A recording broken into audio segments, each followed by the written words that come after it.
Okay, Survivor fans, we are just a few weeks away from the finale of season 37, David versus Goliath.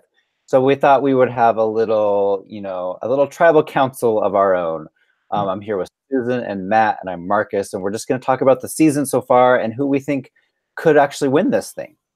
As of right now, there are 8 people left in the game. We have 4 Davids, we have 4 Goliaths.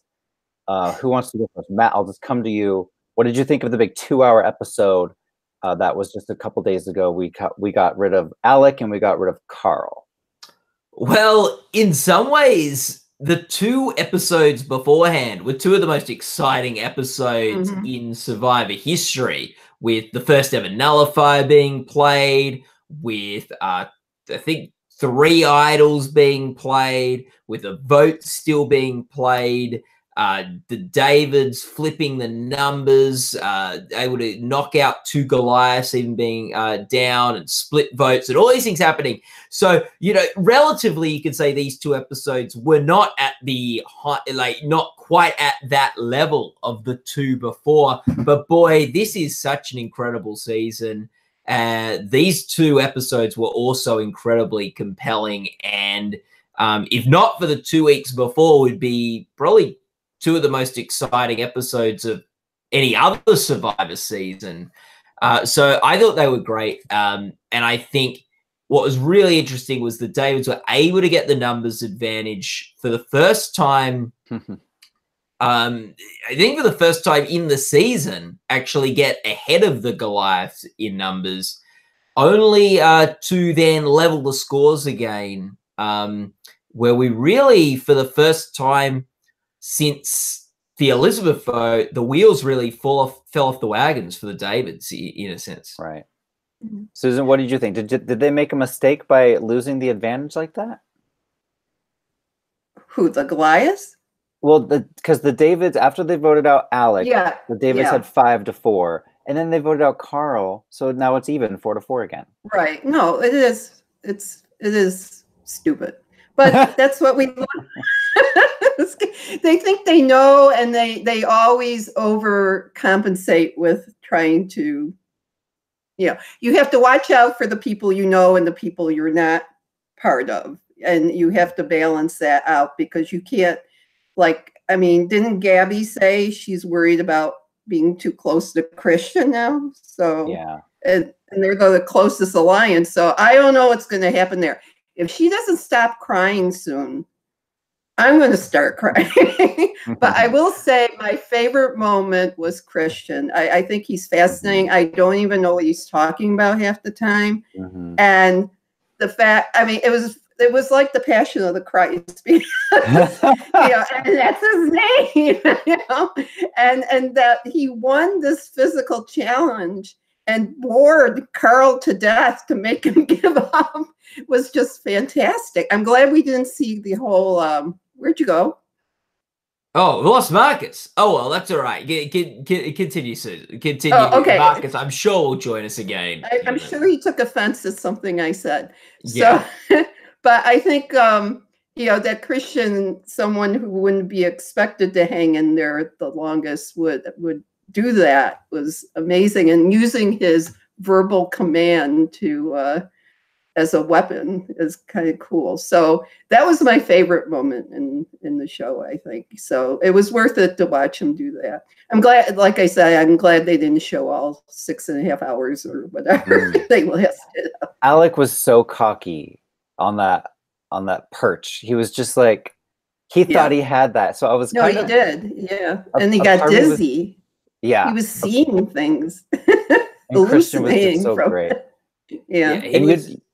Oh, go ahead. I was going to say, Alec was like a boxer ending the ring. He knew he was down. He knew he was the target for the vote that night. And knew he had to pull out a win. And you saw Christian, probably the biggest sort of underdog of all the Davids, pull it out over him. It was one of the most epic challenge moments in Survivor history. And I say that as someone who probably is a bit more interested in the strategy than the challenges of Survivor usually. It was just beautiful to watch. And I think he bored Alec with his regaling of facts and stories. But I also think that the more I heard him talking, the less I felt like he was going to be dropping off. Like he seemed more comfortable. It really he relaxed. He relaxed. Right. Yeah, it would get in my head going, boy, this Christian guy, not like, when is he going to stop talking? But it's sort of when is he going to drop? It seems like he's sort of in his groove, and I think it really like made Alec think, boy, I don't think I can go another 2 hours like up here, especially with it seemed like he was feeling a bit sick earlier in the day too. Yeah.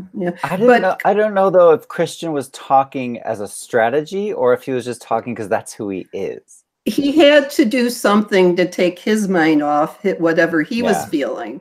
That's true. And I noticed his shirt was torn, sort of like, again, a Christ figure, you know. Like, I don't think he has a bad standing up there on the cross. Yeah. I also, Carl was the stupidest. You don't take, especially nachos. That's you know, and beer. I mean, that's not enough nutrition right there for anything. And he was just so cocky that he thought he could sit out. Angelina or whatever her name is could sit out, and you know, Nick was fine because I don't think, you know, they were going to vote him out right away. Yeah. But but Carl just was stupid to do that.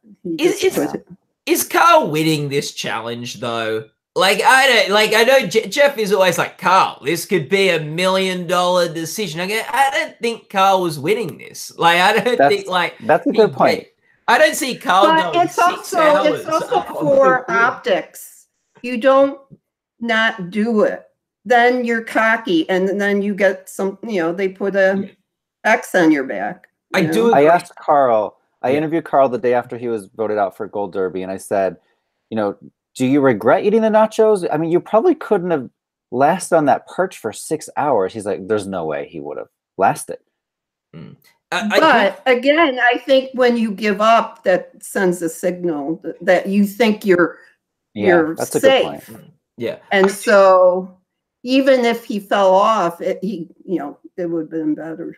So I do think it's contextual, and it's how you carry yourself with it too. Like there are times where like it has probably helped people in the past on Survivor by sitting out of a challenge because it makes them maybe seem like, oh, they've given up. They seem less of a threat. They're not a big challenge competitor. That's going to reflect poorly on them against the jury. And I can take it like, you know, it can show some weakness that could be an asset for others' games, but it also has been the death of people who have either need to stay in, or it has, as Joseph been presented, a cocky attitude that have rubbed people the wrong way and made them take a blow. So I think it can go either way. I do agree. It did not reflect particularly well on Carl, but I don't think that is the thing that undid his game. Right. I think they were just, like, you know, being called the Godfather. That's little. Yeah. It was really. But he thought he was running the show, and it's like, who told you that? You know? Yeah, and look, like it was his like his big mistake was in how he managed Gabby, and was how he was sharing his plan with Cara. And not telling Cara the plan before he tell Gabby the plan on the first vote, and then the second week him try to completely leave someone in his alliance out of the decision making and process. The best Survivor alliances will come up with who they're voting out via consensus and not a dictatorship. And it was they should have had a meeting with the 5 of them and just said, you know, Gabby, I know that you like this girl Allison, but would you be open to voting her out, instead of just lying to her and saying they're voting out Angelina, and then of course she's going to find out the truth. There's only 9 people on this island. and what was so strong about the David's game the week before was all 5 of them sat together. They shared their advantages and they talked it through. Like maybe you want to be relying on the collective wisdom of your alliance at this point in the game, and you want maybe they give Gabby an opportunity to say, no, I think we should vote out someone else for this reason. We should vote out we should vote out Cara for this reason. Hear her out, have that discussion as a group, and then come up with the decision. Maybe Gabby won't get away, maybe you won't get your way, but it was just such Like, I think Carl played a shocking game in trying to tell people. Well, like, he could run for the Supreme Court given his beer intake. I'll tell you that. That's great. But Angelina bugs the heck out of me. Oh, I love her. No, okay, she majored in negotiations, and I don't know what was there, but she's a bad negotiator because you don't put out the fact that you give away your comfort stuff and your fishing gear and all that too. You just say we need some rice, but don't they give them rice? They're not going to starve them, because then that would be a very boring game if everybody's falling over fainting from hunger. So, you know, my question is what school she went to, but people shouldn't go there. So she offers all this stuff to Jeff, and Jeff's like, well, actually, I want someone to start the challenge. Did Jeff then take all that stuff? I don't think that was made clear. I don't think he actually did take all the stuff she was all that stuff was out there, though. I don't know. Yeah, like it seemed like it was ready to be taken away. I don't know. I don't think I don't know. I think he just took. I don't think he took the stuff. Would be my like, just from the way it was edited and the way he spoke, it sounded like he was providing an alternate, not an additional offer. But hard to say. Yeah. So we have 4 Davids left. We have Christian, Gabby, Davey, and Nick. And of those 4, Matt, who do you think has the best shot of winning? I know you wrote this article about Nick, and then all of a sudden in this 2-hour episode, Nick was hardly even in it. Yeah. He found an idol. That was That's sort of true, Nick's yeah. one big that was weird. Walking at night, don't they have animals in those islands? I'd be afraid of them. I think they have wild chickens. Yeah, they got okay. Those could be dangerous. Yes. Yeah. You got to be you got to be daring. That's what the clue said. You got to be daring if you want the idol. So I wrote about Nick this episode. The one good thing for Nick, he found an idol, so that's good. That's something that can come into use for him, give him some power in the game moving forward. The real bad thing for Nick was he was really on the Davey Carl side of the vote. He was in the minority on that last vote. Mm-hmm. Things are just very splintered at the moment this episode. You had Angelina broke off from the Goliaths, and you had Christian and Gabby break off from the Davids. So to quote the last couple of weeks episodes, the lines have been blurred. I still like Nick of the Davids though, and it's partially because I feel like Nick is the most connected person in the game. He's working, so he's in this last vote, he's working with Davey. He is Davey's closest ally now with Carl out of the game. So Nick is well positioned with Davey. He's got the Mason-Dixon alliance with Christian, so maybe he's still got an in there with Christian. It's really Christian, unless Nick is so upset with Christian's vote that he cuts him off. But if Nick is happy to keep working with Christian, I think there's things there. He is with Mike. He's closely working with Mike as a rock star. That can be reignited. Mike's in some ways a bit of a free agent at the moment. He's not got any super close allies in the game. And I guess the Angelina started working with Davey, Carl, and Nick. So Angelina might be close with Davey. She might be close with Nick, but yeah, they all voted together on that last vote. So I sort of feel like Nick has the most options moving forward out of everyone, and is the one who probably has the least bridges burned. It's funny, for the guy who's probably made the most secret named alliances, he's probably lied to or backstabbed less people than anyone else in the game. But he's laid back. He's not in anyone's face. He's a very pleasant person. Yeah, he's got the Southern charm. And so they kind of overlook him because they just don't, get bothered by him like Carl, And imagine him in the final jury. He'll be, I had the rock stars. I had the Mason-Dixon. I had the thoroughbreds. Right. I found an idol. I found a vote. Like he is under the radar, but he's got some moves. How is he on challenges? He's not bad on challenges, right? Mm. He's not. He's unfit.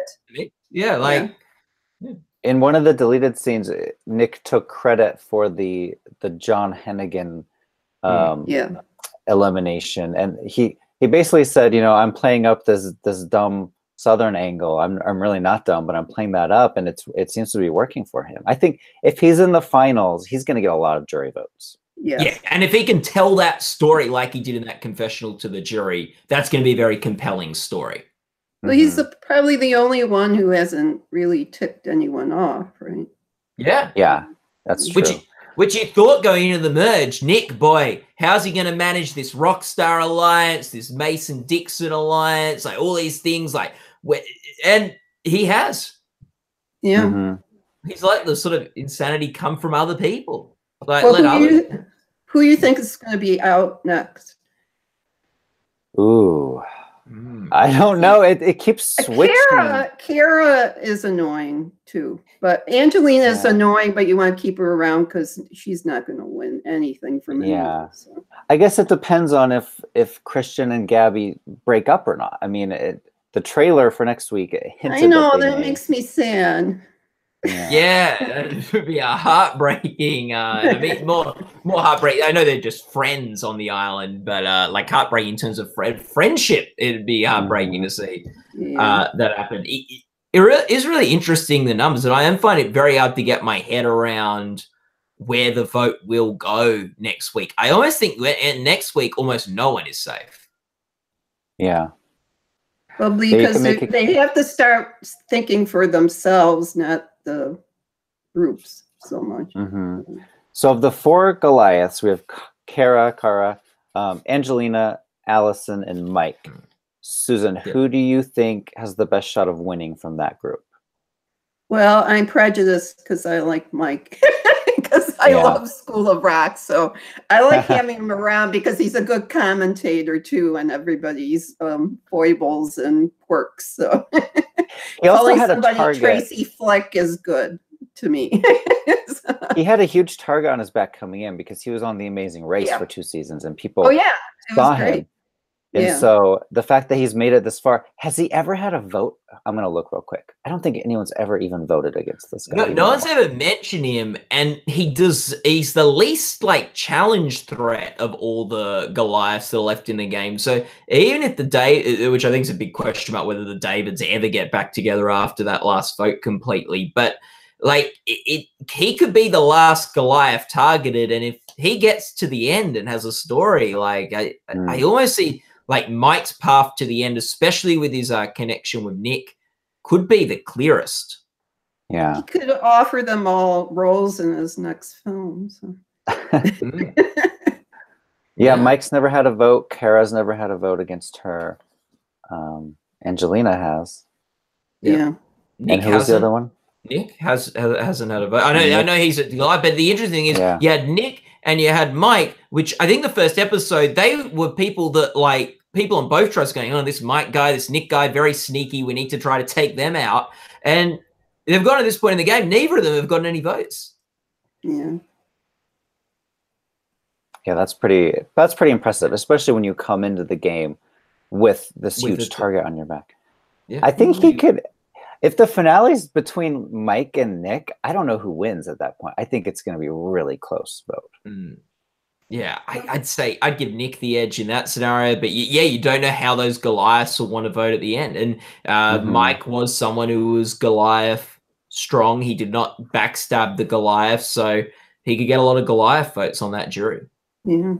Christian could also win. I mean, Christian, remember back in episode 1, it was like the first 10 minutes, he won that little challenge on the boat. And ever since then, I just feel like he's had this winner's edit that people like to talk about where, I mean, he is the season. Christian and Gabby, when you think of David versus Goliath, those are the 2 you think about.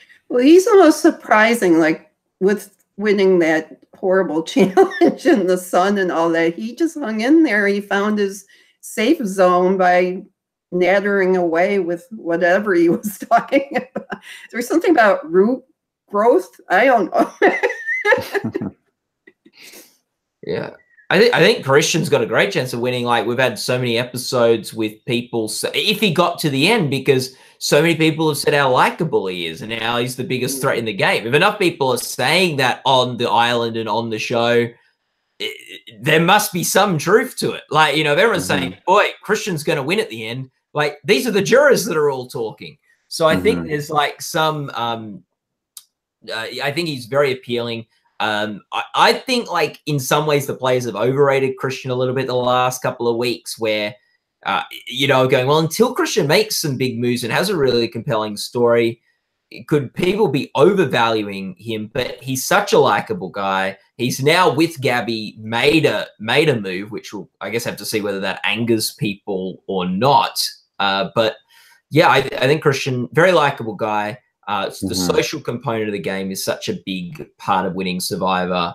If he's, I think his challenge will be getting to the end. If everyone thinks he's the most likely to win at the end, no one's going to want to take him to the end. So I think that's his real hurdle he needs to overcome, which is why this last vote will either be probably what gets him to the end or stops him from getting to the end, depending on how it pans out. Like, he could have been doing Layla and go, but if we end up with the last 5 Davids and you got Nick, Davey, and Carl, then vote me out at final 5. Although he's got an idol, so he couldn't get voted out at final 5 if he's been able to keep it. Yeah, like, which is again, who's a physical threat anymore? Because Allison, I guess, is perceived as one, but are there any real ones left? I'm looking through the list of who's left, and none of them, they're all going to fall over. Challenges. Yeah. Medevac, everybody. So I'm looking at the official Gold Derby odds. These are odds created by, our readers and people like you watching this. The person that we're predicting to win is Nick. The person we're predicting to go home next week is Davey. So there you go. Well, like, Davey's closest ally, Carl, was the blindsided at the last tribal. Yeah, I think that's not a bad call. Though you could easily see Angelina, who was on the wrong side of the numbers too, and not a David, get taken out if Christian and Gabby want to now go with a Goliath and go and get a Goliath. But nobody's going to vote her to win at the end, so they'll keep her in. Because Davey's kind of sweet in his way. His nerdy way too. If I was one of the final 8, I would keep Angelina in the game. I would bring her with me to the end because she's not going to get a single vote. No. In fact, they'll take things away from her, like rice and comforts. As long as she has a jacket, she's good. Yeah, who got a jacket recently? Another one, a guy. Davey got John's jacket after they blindsided John. Yeah, it doesn't seem to be cold anymore there, so right. It's funny. Well, thank you everyone for watching. Matt, you're coming to the finale in a couple weeks. Are you excited? This is your first finale. I'm so excited. It's my first finale. I've been a student of the Survivor game, or a fan of the show since the first season in 99, 2000, whatever year that 2000, I think. 2001. 2001. Yeah, I think it was 2000, the Borneo season. I was in 7th grade. And it just it's been, I think it's the greatest game alive. I love games. I love competitions. And I think it's the greatest game in the world. And it'll be great to be there at the final and break it down with you, Marcus. And, you like going to the grand final. It's like going to the Super Bowl. Yeah, it's fun. Yeah. And Susan, we'll get you here one day to come to a finale. I know. Oh my God, I'll faint. I want beer though and nachos. Yeah. They give out little candies and like little Laffy Taffies and stuff. Yeah. Get your sugar. Well, I recap Hell's Kitchen. I don't want to eat there though. I've seen what goes on in the kitchen way too much. So. I was going to ask Marcus, do they ever, like, when you're getting to the final, go, here's some beer and nachos. If you want to not go into the final, you can sit here and eat some beer and nachos. If you want to sit down. All right. Okay. Well, it was fun. Thanks, everyone. Discussing. Yeah. Bye-bye. Oh, yeah, I pressed the stop button.